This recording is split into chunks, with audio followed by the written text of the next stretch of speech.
Como ya hemos visto en diferentes capítulos, podemos administrar bienes, recursos, tiempo, pero también debemos administrar nuestra propia vida. Y a veces no resulta fácil hacerlo cuando hay diferentes crisis o escenarios complejos delante de nosotros. Puede ser muy tentador recurrir a nuestra propia fuerza, a los aciertos tal vez del pasado. Sin embargo, en esos momentos es donde más debiéramos volvernos a Dios y entender de que serán en esos escenarios en donde ciertas cosas que incluso pueden estar de más, pueden ser distracciones innecesarias, Dios las sabrá quitar para ir despejando este caminar rumbo al cielo, rumbo a estos cielos y tierra nueva. En este capítulo podremos explorar cómo justamente Dios desea terminar de hacer su obra en nosotros para que seamos fieles mayordomos, no solo de las cosas que Él nos ha dado, sino también de nuestra propia vida. Quédese con nosotros en Lecciones de la Biblia.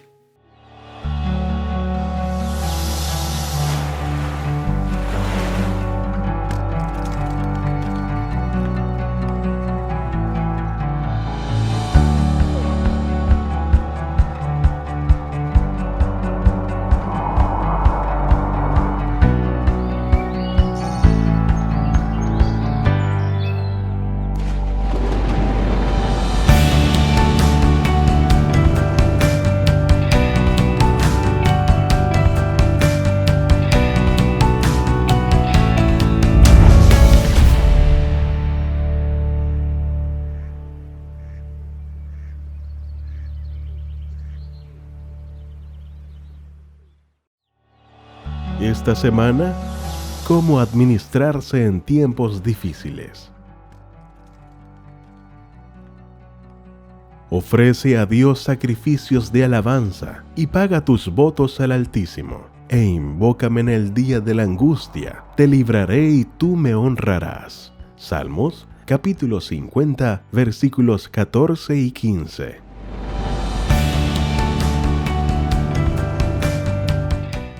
Hola amigos, un gusto estar con ustedes una vez más en un capítulo de Lecciones de la Biblia.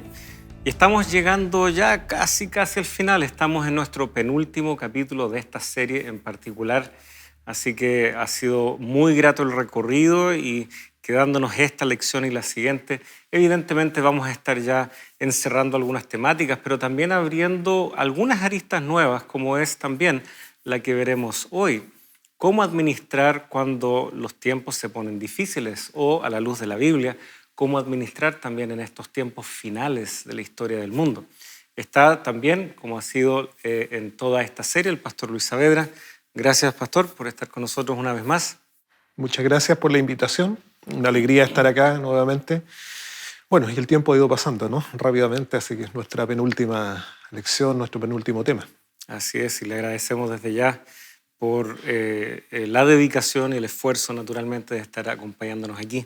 Tenemos entonces este capítulo delante de nosotros y, como siempre, vamos a invitar a Dios que esté junto a nosotros, de tal manera que al estudiar su palabra sea Él finalmente nuestro Maestro. Oremos. Señor, en esta hora queremos darte las gracias por el privilegio que una vez más tenemos de abrir tu palabra, de encontrar allí el aliciente que requerimos, sobre todo en el contexto de lo que estudiaremos ahora, estos tiempos difíciles, estos tiempos finales de la historia del mundo, que tu palabra pueda llegar a nuestro corazón, transformar la forma en que vivimos y como también vivimos esta fe con nuestros seres queridos, que sea ese entorno familiar el que también pueda manifestar al mundo de que tú existes y que estás vivo y que estás trabajando en cada uno de nuestros corazones. Amén. Lo pedimos en el nombre de Jesús. Amén. Amén. Muy bien, tenemos este título, ¿no es cierto?, nuevamente muy sugerente, muy descriptivo de lo que es el estudio en esta ocasión, cómo administrarse en tiempos difíciles. No es solo cómo administrar, sino cómo administrarse, y está esta idea no reflexiva, ¿no? Es uno, es la persona, es el individuo el que no está desmarcado de los elementos que administra, no, hay algo que está íntimamente ligado también con la experiencia del Hijo de Dios. Y tenemos, ¿no es cierto?, aquí una mezcla muy bonita de pasajes tanto del Antiguo y Nuevo Testamento que van arrojando luz. Ahora, tiempos de crisis siempre han habido. Y creo que uno de estos primeros pasajes nos muestra también una crisis. Hay una situación bélica en el ambiente, hay peligro inminente. ¿Qué principios pueden llegar hasta nuestros días como 100% válidos, muy actuales, respecto a esta temática que nos plantea el capítulo en esta ocasión? Sí, muy buena la alusión que hacen, ¿no? Es decir, cómo administrarse. Porque en realidad una sabia administración primero comienza no pensando en lo externo, sino en lo interno, llamémoslo así. Es decir, y eso se relaciona directamente desde nuestra forma de ver la vida como cristianos. Eso necesariamente está planteado en la forma como nosotros administramos nuestra relación con Dios. Como mencionábamos tal vez en otros momentos, a veces nosotros pensamos que a Dios podemos recurrir solamente en los momentos de crisis. O la gente tiene la tendencia a pensar en Dios, cuando hay una dificultad, bueno, ahí me acuerdo que existe Dios después que ya agoté todas las instancias posibles de solución por mí y ya no tengo ningún otro recurso, bueno, ahora me acuerdo que existe un Dios y lo busco. Pero en realidad la sabia mayordomía comienza primero con reconocer que vivimos en la presencia constante de un Dios real, de un Dios que actúa, de un Dios que no es ajeno a nuestras necesidades, de un Dios que es presente, inmanente dentro de la historia, es decir, que se manifiesta a través de la historia, y así también como se manifiesta a través de los hechos de la historia, en el desarrollo de los acontecimientos de esta humanidad, también Dios se manifiesta en nuestra vida. Entonces hay una relación personal, hay una relación íntima entre el mayordomo y Dios. Pero eso no es una cuestión esporádica, no es un asunto eventual, no es una relación que solamente se manifiesta, como decíamos, en momentos puntuales de dificultad. O sea, el verdadero mayordomo está viviendo en la presencia de este Dios santo, el verdadero mayordomo está constantemente relacionándose con él, y en los momentos de crisis lo que hace no es sino más bien que ir a la presencia de aquel con quien siempre ha estado en relación. Tal vez con una intensidad un poco mayor por la circunstancia misma, pero no desconfiando de quién es Dios porque ya ha gustado a través de todo este caminar de su presencia. Y eso es más o menos lo que podemos ver también en este capítulo 20 del segundo libro de Crónicas. Ahí aparece una experiencia bastante interesante con el pueblo de Dios. Nos dice acá el texto: pasadas estas cosas, versículo 1, segundo de Crónicas 21, aconteció que los hijos de Moab y de Amón, y con ellos otros de los amonitas, marcharon contra Josafat para atacarlo. Y fueron algunos a darle aviso a Josafat diciendo: contra ti viene una gran multitud del otro lado del mar y de Siria. Ya están en Hasezón Tamar, que es en Gadi. Y mira lo que dice el versículo 3. Josafat tuvo miedo. Ahora, el temor es un elemento que es parte de nuestra naturaleza humana frente a las situaciones de crisis o a las situaciones complejas de la vida. O sea, yo creo que ¿quién de nosotros no ha sentido a lo mejor temor en algún momento? Cuando has visto un peligro inminente sobre ti, tal vez, no sé, un accidente, una enfermedad. Es decir, pensar que nadie siente temor frente a algo inesperado, yo creo que eso es utópico. Es decir, todos nosotros sentimos temor en algún momento. Desde niños a veces sentimos temor frente a algunas situaciones, a estar solos, ¿no? Cuando nos perdemos de los padres en algún instante sentimos ese temor. Y en este caso, claro, es muy humano, o sea, es parte de la naturaleza humana. Y no por eso vamos a pensar que Josafat, al tener miedo, está siendo carente de fe o está teniendo una falta de fe. Porque mira lo que sigue diciendo el texto. Es decir, aún con su temor, este temor lo induce o lo lleva ¿a qué? A no caer en la desesperación, en la angustia, que a veces nosotros podemos transitar por ese camino frente a la dificultad, como entendiendo o pensando, bueno, no hay salida para aquí, y entonces nos desesperamos porque la situación no la podemos manejar. Pero dice que él tuvo miedo y humilló su rostro para consultar a Jehová e hizo pregonar ayuno a todo Judá. Se congregaron los de Judá a pedir socorro a Jehová y también todas las ciudades de Judá vinieron a pedir ayuda a Jehová. Entonces, mira qué interesante la actitud del líder aquí. Es decir, Josafat, aun cuando siente temor, no deja que el temor lo paralice. Porque a veces el temor te paraliza, no te permite tomar buenas decisiones, se nubla el entendimiento, puedes caer en la desesperación. Pero no, es decir, ese temor o esta crisis finalmente lo conduce hacia Dios, en quien verdaderamente nosotros podemos encontrar el refugio, la sabiduría y la claridad para poder tomar correctas decisiones en esos momentos de crisis. Ahora, de paso, la crisis no necesariamente debe ser entendida como una calamidad. A veces nosotros, claro, escuchamos la palabra crisis e inmediatamente interpretamos, esto es una cuestión insalvable, es un tema que no podemos resolver, es algo que ya no vamos a sacar nada bueno de esto. Y en realidad el concepto crisis también puede ser entendido como una oportunidad. Y el cristiano debe verlo tal vez como una oportunidad. Es decir, la crisis a veces nos lleva a detenernos frente a algunas acciones o decisiones que estábamos avanzando y que tal vez no iban a ser lo mejor. La crisis nos lleva, por lo tanto, a parar y replantearnos algunas cosas, sacar, por lo tanto, correctas conclusiones o tal vez enmendar el rumbo, es decir, cambiar nuestra dirección y volver hacia el camino adecuado. Hay un pasaje que está dentro de esta narración. Son las palabras que él luego indica al pueblo cuando ellos ya están dirigiéndose, ya a punto de dirigirse a este choque de ejércitos, pero finalmente Dios libra la batalla por ellos y van delante de ellos realmente los que cantaban en el templo, los sacerdotes. Ellos iban en el nombre del Señor. Y el versículo 20, cuando se levantaron por la mañana, salieron al desierto de Tecoa, y mientras ellos salían, Josafat, estando en pie, dijo: Oídme, Judá y moradores de Jerusalén, creed en Jehová vuestro Dios y estaréis seguros, creed a sus profetas y seréis prosperados.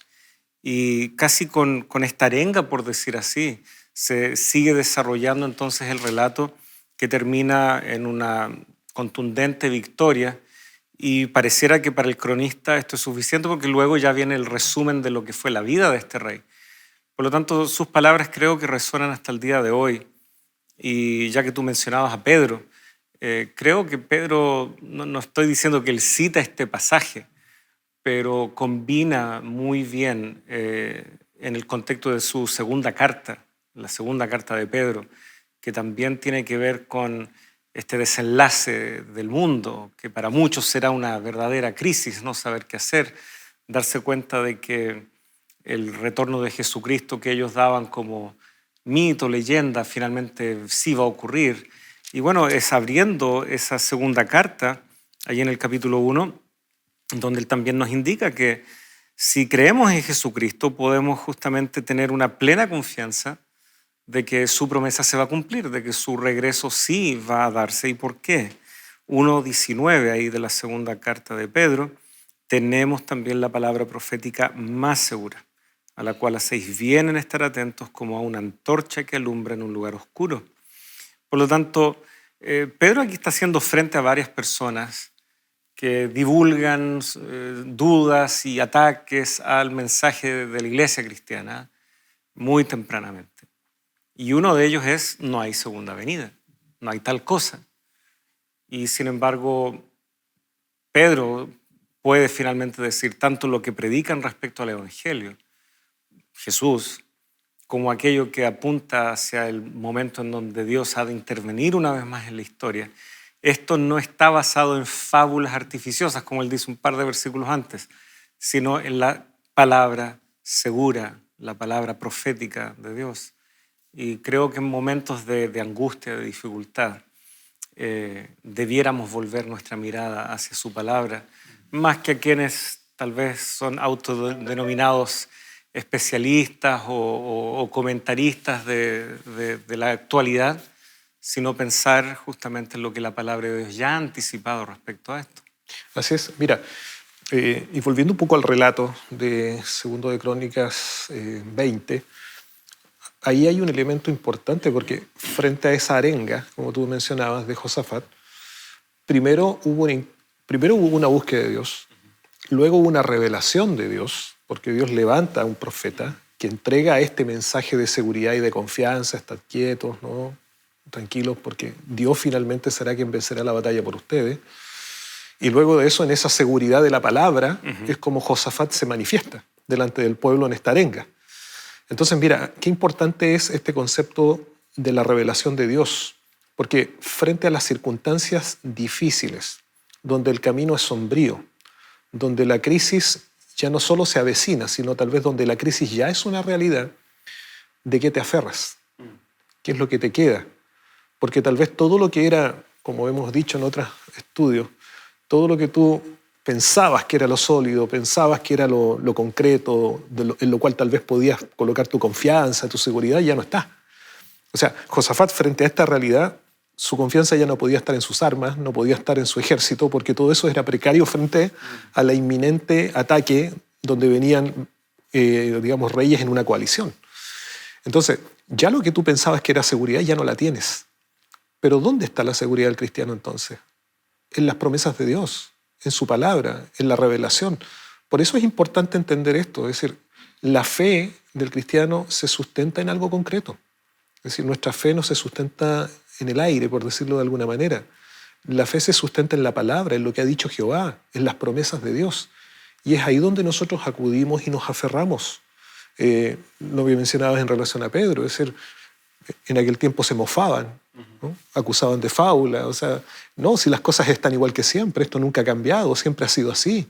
En otras palabras, y tú crees en eso, o sea, crees en una irrealidad, tienes un sueño, algo que nunca se va a concretar. Pero no, es decir, nosotros creemos que Cristo volverá, ¿por qué? Porque su palabra lo dice. Creemos en la verdad del sábado, ¿por qué? Porque su palabra lo dice. O sea, para nosotros el fundamento es la Biblia. Y el fundamento para toda crisis debe ser volver a Dios y a su palabra. Así es. Y no es un volvernos a su palabra de una manera ciega, sino que vemos vez tras vez cómo la palabra de Dios hace una clara radiografía de nuestra situación, de la situación del mundo, y también nos apunta a la solución definitiva que está en Cristo Jesús. Vamos entonces a una pequeña pausa y ya regresaremos evaluando otros aspectos, otros principios para saber administrar nuestra propia vida también en estos momentos de dificultad.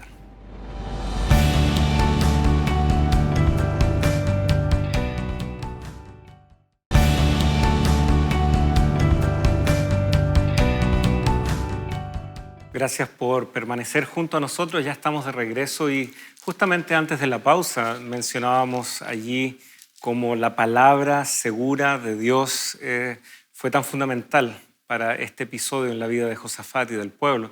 Y aquí, Pastor Luis, tú mencionabas que, claro, los números, la cantidad del ejército que Josafat podría tal vez haber reunido con tan poco aviso, era realmente una batalla desigual. Aquí había una gran alianza que se había formado y por lo tanto ni siquiera si se miraba desde ese punto de vista era una solución para él. Pero es muy tentador cuando tal vez uno ya tiene ciertos éxitos, cuando uno sí tiene tal vez un ejército robusto que puede hacer frente a las amenazas, cuando uno tiene los medios o el aviso con anticipación, uno dice, ok, voy a armar yo una estrategia, voy a armar yo una estrategia para resolver este dilema que se está abriendo delante de mí.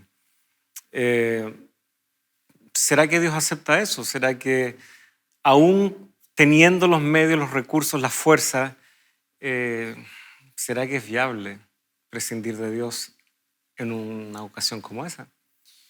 Bueno, ese es el gran peligro que podemos definir como cuando el ser humano cree que ha sido exitoso y se olvida que el origen de todo finalmente es de la mano de Dios. A veces el orgullo, la autosuficiencia afloran de manera casi natural, ¿no? Como tú mencionas, cuando aparentemente todas las cosas van tan bien y, entre comillas, todo lo que planifico me resulta, y entonces puedo llegar a pensar, esto se debe a mi fortaleza, esto se debe a mi inteligencia, esto se debe a porque yo soy muy capaz, porque soy mejor, porque tengo muy buenas herramientas, una mejor preparación, y entonces comenzamos a confiar finalmente en nosotros y perder de vista nuestra confianza en Dios, lo que es totalmente opuesto o antagónico a lo que hemos venido desarrollando durante este tiempo, que es el concepto de la correcta mayordomía. Es decir, la mayordomía nos invita o nos lleva a colocar finalmente nuestra vida, nuestro ser, lo que nosotros somos, en las manos de Dios y reconocer finalmente a Dios como el dueño de todo, incluso de nuestra vida, el sustentador de nuestra vida, el dador de toda bendición, e incluso de nuestras capacidades, llamémoslas así, intelectuales u otras destrezas. Y vemos nosotros que esto en la Biblia hay más de un incidente donde vemos personas que en algún momento fueron muy exitosas estando con Dios, pero que lamentablemente en este envanecimiento, ¿no? O en esta condición de caer en esta autosuficiencia, en este orgullo, en esta vanagloria, comenzaron a distanciarse de Dios y colocar su confianza en lo que ellos eran o tenían. El caso concreto tenemos, por ejemplo, de David, que se mencionaba dentro del tema de esta semana. No, y lo interesante de David es que, bueno, el caso que ya se vio es Josafat, uno de los reyes de Judá. La dinastía de los reyes de Judá comienza con David y, bueno, luego se separa el reino, pero si hubo un punto alto en la monarquía, en el contexto de Judá, claro, fue David y los primeros buenos años de Salomón. Así que razones tenía como para haber pensado y haber caído justamente en este gran peligro, ¿no? Exacto. Y ese es el problema. Es decir, cuando tú piensas que esas muy buenas razones se originan por tus muy buenas capacidades.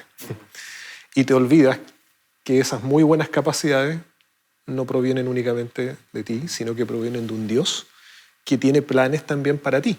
Porque en el caso de David, bueno, Dios tenía planes para David. David no llegó a ser rey únicamente por una casualidad.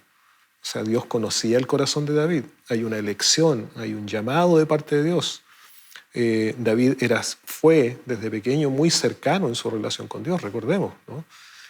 Ya vimos esa gran hazaña siendo un pastor, un pequeño, un jovencito de vencer a un tremendo gigante. Luego, claro, vemos los grandes éxitos de David ahí en adelante